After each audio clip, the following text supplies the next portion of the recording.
Serious ಆಗಿ ಮಾಡ್ತಾ ಇದ್ದಾರೆ. ಯಾಕೆಂದ್ರೆ ಯಾವಾಗಲೂ ನೋಡಿದ್ರೆ ತಾವು ಸಿಬಿಐ ಕೊಡಿ ಸಿಬಿಐ ಕೊಡಿ ಸಿಬಿಐ ಕೊಡಿ ಅಂತ ಹೇಳ್ತಿರ್ತೀರಿ. ಈಗ ಸಿಬಿಐನವರೇ ಇನ್ವೆಸ್ಟಿಗೇಷನ್ ಮಾಡ್ತಾ ಇದ್ದಾರೆ. ಎರಡನೇದು ಇಡಿನವರು ಅವರು ಇನ್ವಾಲ್ವ್ ಆಗಿದ್ದಾರೆ. ಇಡಿಯನ್ನವರು ಏನು ಯಾರನ್ನು ಕೇಳಲಿಲ್ಲ, ಕೇಳಬೇಕು ಅಂತನೂ ಏನಿಲ್ಲ, ಅವರಿಗೆ ಆದಂತ ಅಧಿಕಾರ ಇದೆ, ಅವರು ಮಾಡ್ತಾ ಇದ್ದಾರೆ. ಜೊತೆಗೆ ನಾವು SIT ಮಾಡಿದ್ದೀವಿ. ಈ ಹಗರಣ ಅಂತ ಹೇಳ್ಕೊಂಡು ಗೊತ್ತಾದ ತಕ್ಷಣ ಮಾನ್ಯ ಮುಖ್ಯಮಂತ್ರಿಗಳು ಇದನ್ನ CID ಕೊಡಿ, ಸ್ಪೆಷಲ್ ಇನ್ವೆಸ್ಟಿಗೇಷನ್ ಟೀಮ್ ಮಾಡಿ ಅಂತೇಳಿ SIT ಮಾಡಿದ್ದೇವೆ. SITನವರು ಇನ್ವೆಸ್ಟಿಗೇಷನ್ ಮಾಡ್ತಾರೆ. ಈ ಸಂದರ್ಭದಲ್ಲಿ ನಾವು ಯಾರಿಗೆ ಹೇಳಬೇಕು? ಸಚಿವರು ಮಾಡಿದ್ದಾರೆ, ಚೇರ್ಮನ್ ಮಾಡಿದ್ದಾರೆ, ಅಧಿಕಾರಿಗಳು ಮಾಡಿದ್ದಾರೆ. How can we say that? ಅದಕ್ಕಾಗಿ ನಾನು ದಯಮಾಡಿ ಅಲ್ಲಲ್ಲ, ಒಂದ್ ನಿಮಿಷ ಸುನೀಲ್, ದಯಮಾಡಿ ನೀವು ರೆಫರೆನ್ಸ್ ತಗೊಳ್ಳುವಾಗ ಹೇಳಿ. ನೀವು ಮುಖ್ಯಮಂತ್ರಿಗಳು ಕ್ಲೀನ್ ಚಿಟ್ ಉಪಮುಖ್ಯಮಂತ್ರಿಗಳು ನಮ್ಮ ಸಚಿವರು ಏನು ಮಾಡಲಿಲ್ಲ ಅಂತ ಹೇಳಿ ನೀವು ಹೇಳೋದಕ್ಕೆ ಮುಖ್ಯಮಂತ್ರಿಗಳು ಹೇಳ್ತಾರೆ ನನಗೇನು ಸಂಬಂಧ ಇಲ್ಲ ಅಂತ ಹೇಳ್ತಾರೆ.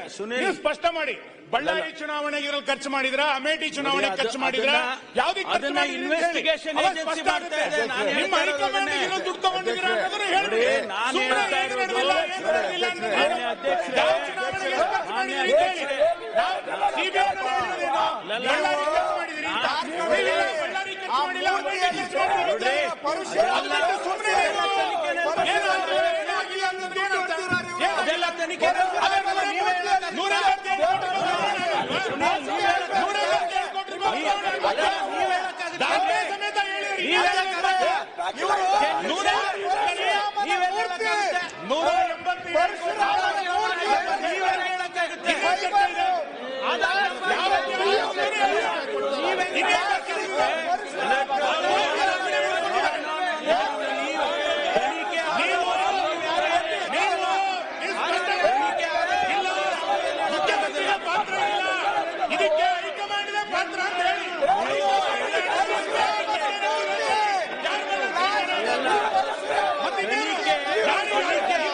ಸಮೇತ ಇದ್ದಾಗಲೂ ಕೂಡ